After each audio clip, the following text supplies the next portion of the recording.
You were definitely the Jedi Council tonight on the drums, man. You know. Thank you. Thank you Yeah, very much. yeah. So I mean, but underneath all of that, man, how are you holding up, man? I'm pretty good now. I've come to somewhat of acceptance of things.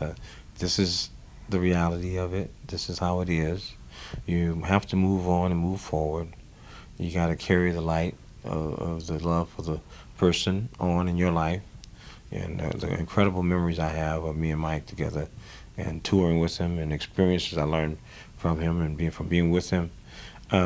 His legacy, I'm part of etched in his legacy, and so I look at those things and see the true blessing that I've been graced with, to have worked with him and be around him so much, and work with him, and build my career is built around his career a great deal, and the families, being with the family so much, like that is my family.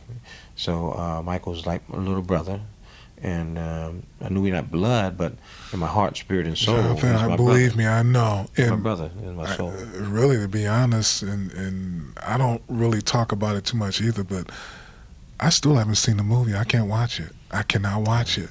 And a lot of different people are like, Calvin, you need to watch. No, I Mm-hmm. just, it's a personal thing. Yeah, I don't know why, but I don't know that I'll ever see it. yeah.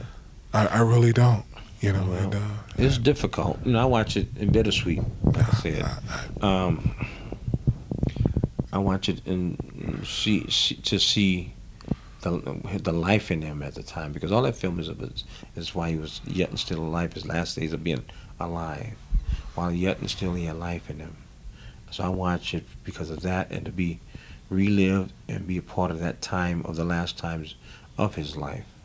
When I watch it, I feel him, I see him. So I know everything that happened on the film. I was there. I was part of it. I know the feelings of every moment that I watch of the footage.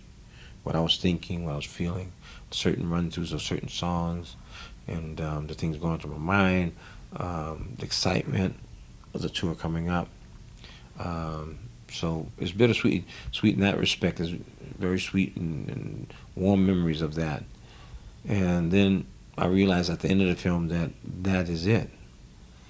He's gone, and that's the hard part about it. There is no continuation to be continued.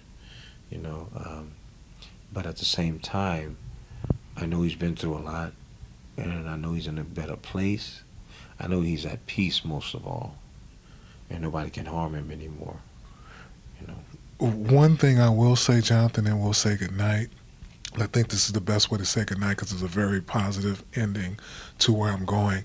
Um, Jonathan Blackwell's a mutual friend of both of ours, Yes. but I've been knowing Jonathan since when he first was on the Cameo gig before Prince, before he got the gig with LaBelle when John Paris referred him. Me and him, we go way, way back.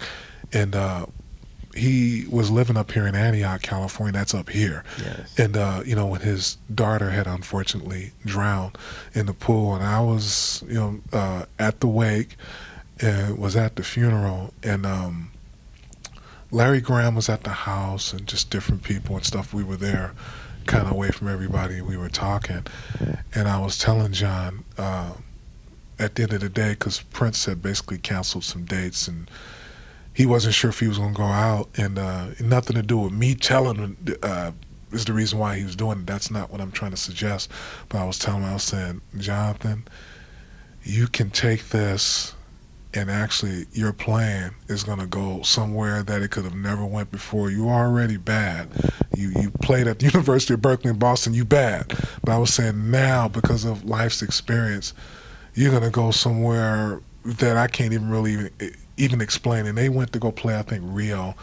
I think it was like the next gig. I think Prince had chartered a plane or a copter, a plane or something, and got him there. And I had talked to him a couple of times since then. He's moved on, but he was saying that I don't think he's ever played a gig like that. Maybe possibly since I haven't seen him in a minute. But and I kind of see that with you because really you've always been a real quiet, meek, not passive, but real spiritual type of cat. Even when I just saw you in L.A. at the NAM, you was with Larry Graham and all the people were around you, and just like, hey, I'm just one of the cats. I'm just just one of the guys. Matter of fact, if you remember, I said, man, Jonathan, don't act like you don't know. He said, oh, brother, he said, George told me you were coming down. What's that?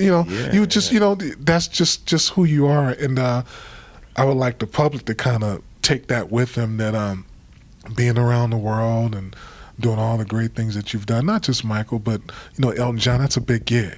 Yes, sir. Madonna, that's a big gig. You know what I'm saying? Sure. And when I think about that kind of stuff and think about how humble your spirit has remained in you as a person, man, I'm just privileged and honored just to know you. Thank you for letting me be in your life. It's my pleasure to have you in my life as well. And I appreciate you just coming on here and talking. I really do. This is the real life, the real world. I'm just a human trying to be a human being. Trying to live my life. I happen to play drums, and I happen to be blessed by God to have the experiences I've had working with some of the top people that inspired me through the years of my growing up and nurturing and developing as a drummer. A real big fan of yours, too, before I get out of here, he'll kill me. This guy loves you.